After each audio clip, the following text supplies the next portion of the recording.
Hello guys, bienvenue sur ma chaîne YouTube et bienvenue dans cette nouvelle vidéo sous la rubrique Friday Good Deals, les bons plans du vendredi. Aujourd'hui, je partage avec vous 3 astuces pour entretenir sa santé mentale. So, let's go!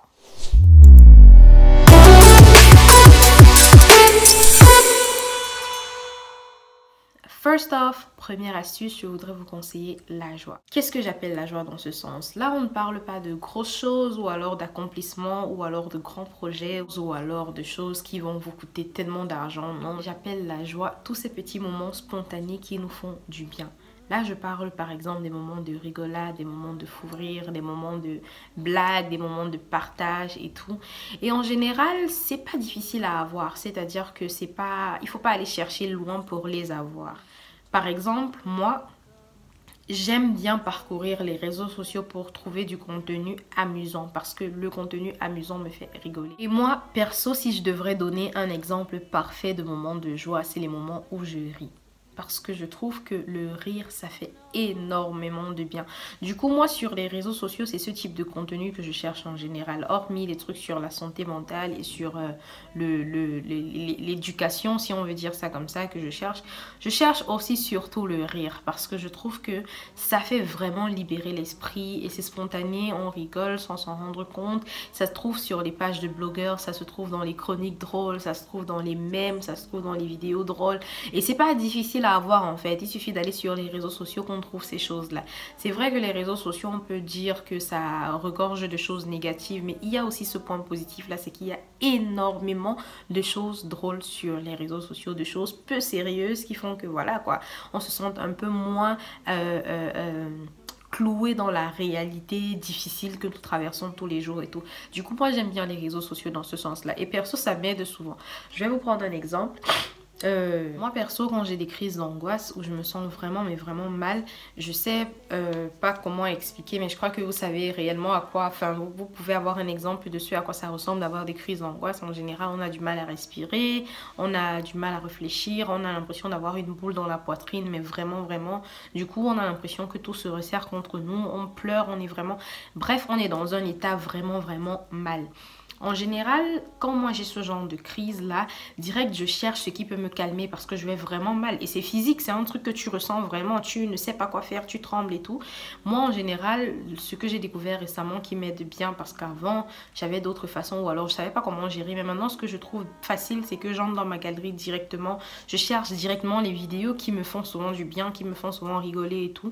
J'en trouve et puis voilà quoi. C'est vrai que ça ne calme pas direct, mais ça permet de calmer de façon progressive. Ça permet quand même que la tension descende et qu'on gère un peu mieux sa respiration et voilà quoi, ça fait du bien quand même. Quand je vous parle de chercher de la joie, c'est pas forcément, vous pouvez utiliser d'autres méthodes, c'est pas forcément sur les réseaux sociaux ou alors avec le contenu drôle comme je fais, mais même avec les gens qui nous entourent. Même quand on est introverti, il y a toujours une ou deux personnes, soit dans notre entourage en tant qu'amis ou alors dans la famille, qui nous font du bien, avec qui on passe toujours de bons moments, avec qui on a toujours des fous rires spontanés, des fous rires vrais et tout. Et c'est toujours assez agréable d'être en leur compagnie. On peut chercher donc ce genre de personnes, aller vers ce genre de personnes de temps en temps pour pouvoir entretenir sa santé mentale parce que ça nous fait du bien d'être avec ces personnes-là.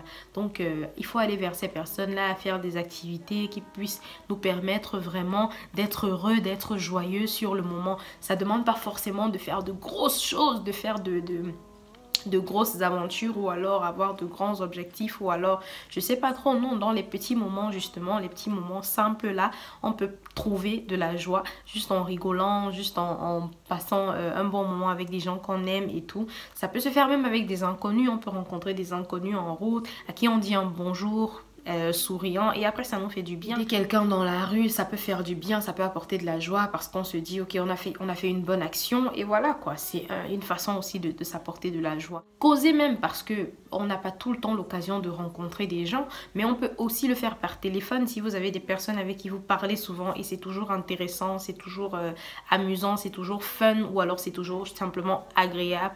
Bah faites-le un peu plus souvent, peu importe qui c'est, ça peut être un membre de la famille, ça peut être un ami, ça vous fait du bien, donc faites-le un peu plus et ça vous apportera de la joie et donc votre santé mentale sera un peu plus entretenue. Secondly, en deuxième position, on va parler de l'art. Moi, je suis une fan d'art. Quand je parle d'art, je parle de tout. tout ce qui concerne l'art. La musique, le dessin, l'écriture, le cinéma, la photographie, absolument tout. Et moi, je touche un peu à tout ça. Pas forcément parce que j'ai un talent, pas forcément que j'ai un talent dans ces choses-là, mais non, j'y touche parce que ça fait du bien et c'est agréable. Et moi, perso, je pense que tout le monde peut faire de l'art. On n'a pas forcément besoin d'avoir un talent en particulier. Tout le monde peut faire de l'art dès le moment où on considère que l'art, c'est créer un truc ou alors une vibe qui te permet de te sentir bien.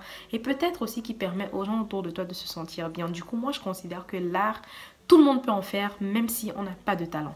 Perso, récemment, j'ai essayé avec le dessin. Je suis pas dessinatrice. Dessinatrice, ça se dit? Je sais pas si ça se dit, mais bon, vous avez compris ce que je veux dire. Je ne dessine pas en général, du moins. J'ai eu à un peu faire la chose quand j'étais petite, mais vraiment, c'est pas genre, c'est un talent que j'ai, vous voyez. Mais j'ai décidé récemment de le faire parce que je me sentais mal, je stressais énormément, j'avais tellement de choses en tête, je me suis dit, bon, peut-être ça va me permettre d'évacuer. Et j'ai bien fait de le faire. J'ai pris quelques images ou alors quelques sketches sur le net et j'ai décidé de les reproduire. Au départ, je me suis dit, ok, je peux partir sur un seul dessin par jour et tout, mais je me suis retrouvée en une seule fois en train de faire 2, 3, je crois que c'était même 4 dessins que j'ai fait une seule fois. Et franchement, c'était très agréable parce que à ce moment précis là, tu concentres ton énergie sur une seule chose. Être concentré sur le moment là, à essayer de reproduire l'image que tu vois juste devant toi, te permet d'évacuer. En même temps aussi, ça te permet de canaliser tes pensées, de ne pas être vraiment en mode je réfléchis trop, je me dis, je me pose des questions et tout, non. Mais là, sur le moment, juste être concentré sur les dessins, ça t'aide vraiment à sortir de la réalité de tous les jours et ça permet aussi d'évacuer ce qui se passe dans ta tête. Franchement, ça n'a pas besoin d'être la même reproduction, ça n'a pas besoin d'être pareil. C'est pour ça que je dis que le but n'est pas d'avoir un talent ou alors le but n'est pas de faire un truc grandiose, mais juste de se concentrer pour essayer au maximum de faire ce qu'on voit là. À ce moment précis là, on veut juste canaliser ses énergies en fait. Le but n'est pas de faire un truc extra ou alors un truc tellement artistique parce que en fait, c'est même pas pour montrer aux gens, c'est surtout pour soi. L'écriture aussi, ça peut aider. Beaucoup de personnes conseillent l'écriture d'ailleurs pour entretenir la santé mentale parce que comme je disais, ça permet d'évacuer. Moi, perso, quand je suis mal mentalement, je n'ai pas la force d'écrire. Mais pas parce que ça ne m'a pas aidé un jour, parce que honnêtement, je le fais souvent et ça m'aide. Mais juste parce que je crois qu'en fait, j'essaye de refouler ce qui me dérange. J'essaye Je ne sais pas comment écrire. Je pense que je ne suis pas inspirée. Je ne sais pas comment dire ce que je ressens en écrivant. Du coup, j'évite de le faire. Mais en fait, il faut essayer de le faire parce que c'est super important. Ça permet d'évacuer, de communiquer avec soi-même si on veut. Et après aussi, ça peut servir de bilan parce que plus tard, devant, quand tu vas te sentir mieux, tu peux revenir dessus et te dire, ok, j'étais à ce niveau-ci et maintenant, je suis à ce niveau-ci. Ça veut dire que j'ai quand même évolué. Après, l'écriture, c'est pas que pour les moments où on se sent mal. L'écriture, ça peut aussi être utilisé au quotidien, peut-être pour faire un bilan de la journée, peut-être pour juste dire ce qu'on ressent sur le moment dans la journée ou alors dans la soirée. Quand on veut, en fait, écrire, c'est toujours bien. C'est important. Et ça fait quand même qu'on ait un registre de nos émotions et de nos sentiments ou alors de ce à quoi on pense. Donc c'est super utile et même les psys conseillent l'écriture, donc je vous le recommande aussi. Parlant d'art toujours, on a la musique. Je crois que la musique quand même c'est un art universel et tout le monde est d'accord ou alors tout le monde sera d'accord avec moi. La musique ça aide, la musique ça soulage, la musique ça fait vraiment du bien. Donc écoutez un peu plus de musique, écoutez des choses qui vous font du bien, découvrez même de nouveaux styles de musique, ça peut être bien aussi, ça peut vous apporter beaucoup de bien. Écoutez de la musique qui vous fait vous lever spontanément et danser, écoutez de la musique qui vous plaît quand vous marchez peut-être en route, vous avez l'impression d'être dans un film et tout. Vous êtes vraiment bien en fait quand vous écoutez ces musiques-là. Donc écoutez un peu plus de musique dans ce sens-là. Écoutez des choses qui vous détendent parce que ça peut ne pas être des trucs qui vous font danser, mais ça peut être des choses qui vous détendent simplement, qui vous mettent bien, qui vous font vous sentir vraiment bien sur le moment. Et un autre côté de l'art aussi, le cinéma. Vous pouvez explorer cet angle-là, découvrir de nouveaux films. Demandez même à vos amis de vous proposer des choses. Découvrez de nouveaux films, regardez des films, regardez des séries et tout. Ça peut vous permettre même d'utiliser un peu votre tête pour faire autre chose, pour réfléchir par rapport peut-être à des séries policières, des séries d'enquête ou alors des films d'enquête et tout. Ça peut vous aider. Moi perso, je n'aime pas ça parce que je pense pas être super intelligente. Du coup, je n'aime pas les films qui me font réfléchir. J'aime les trucs qui vont directement dans le sens de la réalité. réalité et qui me font directement comprendre les choses et tout. Dès qu'il faut réfléchir, moi ça m'ennuie. Du coup, non, je supporte pas. Mais ça peut intéresser d'autres personnes. Le fait d'explorer des choses vraiment où ça demande de l'intelligence, ça te permet de sortir un peu de tes pensées de tous les jours et d'essayer d'entrer, de mettre ces pensées-là utilement dans quelque chose qui te fait explorer d'autres choses, en fait, d'autres réalités. Donc, ça peut être intéressant. En gros, l'art, c'est super utile pour entretenir sa santé mentale. Troisième et dernière astuce du jour, mais la meilleure pour moi, prendre soin de soi. Qu'est-ce que j'appelle prendre soin de soi? Je ne vous parle pas d'aller voir le médecin, d'avoir des traitements, de suivre bien ces traitements. Oui, il faut bien suivre ces traitements si jamais on en a. Mais là, je ne vous parle pas de traitements, je ne vous parle pas de médicaments, je ne vous parle pas de consultation, je ne vous parle pas... Non, pas dans ce sens-là en fait. Je vous parle de soins personnels, mais vraiment des moments pour vous, des moments que vous consacrez à vous-même, à prendre soin de vous physiquement. Ce genre de moments, ça se trouve dans les petites choses, c'est pas forcément coûteux, hein. N'allez pas chercher des trucs qui vont vous faire dépenser gros ou bien qui vont vous donner l'impression que vous ne pouvez pas parce que justement vous n'en avez pas les moyens, mais faites des petites choses au quotidien là qui vous font du bien. Moi avant j'évitais ces choses là parce que je me disais toujours j'ai pas les moyens de faire ci, j'ai pas les moyens de faire ça, mais maintenant je me rends compte qu'en fait on peut prendre soin de soi avec des petites choses, avec les choses qu'on a tout le temps autour de nous, ou même que on peut avoir peu de moyens mais décider quand même de faire un truc pour se faire plaisir. C'est très important. Il faut prendre soin de soi. Prendre soin de soi, c'est faire de la manicure, faire une pédicure, faire un soin de corps, un soin de visage, un soin capillaire. Bref, faire ce genre de petites choses, se dire ok, j'ai vu un vêtement, j'aime bien, j'aimerais bien l'acheter. C'est vrai que je suis pas sûre de comment mes finances seront demain, mais bon, ça ne fait rien. Je décide quand même d'acheter ce petit vêtement là parce que ça va me faire plaisir, ça va me faire me sentir bien quand je vais le mettre et tout. Voilà quoi, faire ce genre de petites choses. Moi, les soins, je n'en faisais pas énormément avant, mais depuis que je dois traiter les problèmes que j'ai sur mon visage et tout, je me suis rendu compte que ça fait du bien. Je prends pratiquement 30 minutes, 1 heure, voire même plus à m'occuper de mon visage, quoi, à faire des petits soins qui ne demandent pas forcément beaucoup. Ça peut être des petites astuces que j'ai vues sur YouTube avec des choses, des aliments que j'ai autour de moi là facilement, que j'utilise et puis je décide que bon, j'entretiens mon corps et tout. Et franchement, ça détend. Ça détend énormément et c'est un moment de partage que tu as avec toi-même et ça fait énormément plaisir. Moi, j'estime que on passe trop de temps à se remettre en question, à se faire force, à être peu tolérant envers soi-même, à être exigeant envers soi-même et on oublie de se donner de l'amour. On veut que les gens nous donnent de l'amour et de l'attention, mais on oublie qu'on peut le faire aussi soi-même. Du coup, ces moments-là permettent vraiment de se reconnecter avec soi-même et de se donner de l'amour, de se donner de l'attention et de se réconcilier en fait avec soi-même, de créer. Ce sont des moments vraiment intimes qu'on partage avec soi-même et moi je trouve que c'est hyper, mais alors hyper important. Donc, je vous le recommande. Faites des petits soins au quotidien, faites des coiffures que vous avez envie de faire, tressez-vous. Moi perso, je me suis tressée moi-même et ça me va quoi.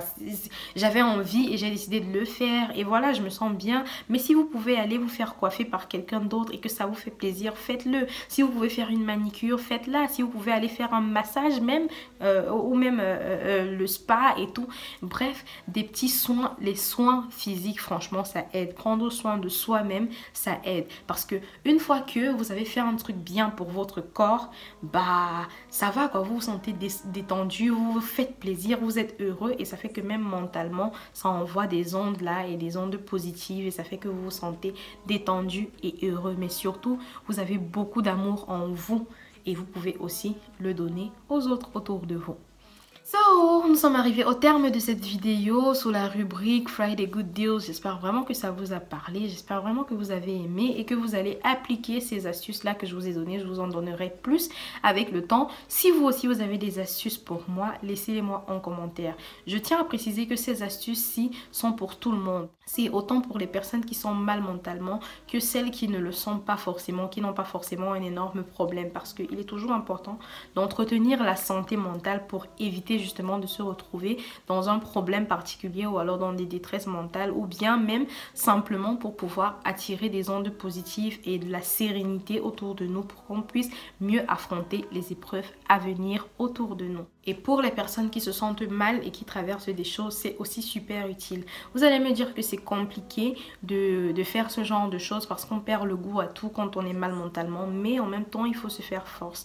Il faut essayer de faire ces choses-là, se dire ok, je me sens mal mais j'ai envie d'aller mieux. Du coup, je peux quand même explorer ce genre d'astuces et essayer. On ne sait jamais, ça peut m'aider, ça peut me faire du bien. Et je vous assure que ça va vous aider et ça va vous faire du bien. Donc, suivez ces 3 astuces-là et donnez-moi des nouvelles. Mais moi, je pense que franchement, ce sont des choses qu'on peut faire facilement et tous les jours. La joie, on n'a pas besoin d'aller la chercher dans de grandes choses. Des petites choses peuvent nous rendre heureuses. L'art, on l'a autour de nous. On peut dessiner, on peut écrire, on peut écouter de la musique, on peut regarder des films facilement et tout. Et c'est pas coûteux. Prendre soin de soi, pareil, c'est pas coûteux. Ça ne demande pratiquement rien. Il suffit juste d'avoir la volonté de se faire un petit plaisir, d'utiliser les petites astuces qu'on a autour de nous. Et voilà quoi, de se sentir plus détendu. Ces 3 astuces-ci ne vous demandent pas forcément d'être hyper riche ou je ne sais pas trop quoi, mais ça peut quand même vous aider. En attendant donc la prochaine vidéo, abonnez-vous à ma chaîne si ce n'est pas encore le cas, activez la cloche de notification, laissez un pouce bleu s'il vous plaît parce que ça m'encourage, laissez un commentaire si vous en avez envie et suivez-moi aussi sur mes autres réseaux sociaux si ça vous dit, je laisse les noms en description. En attendant, prenez soin de vous et de votre santé mentale parce que c'est tout ce que vous avez et personne ne le fera à votre place. Ciao!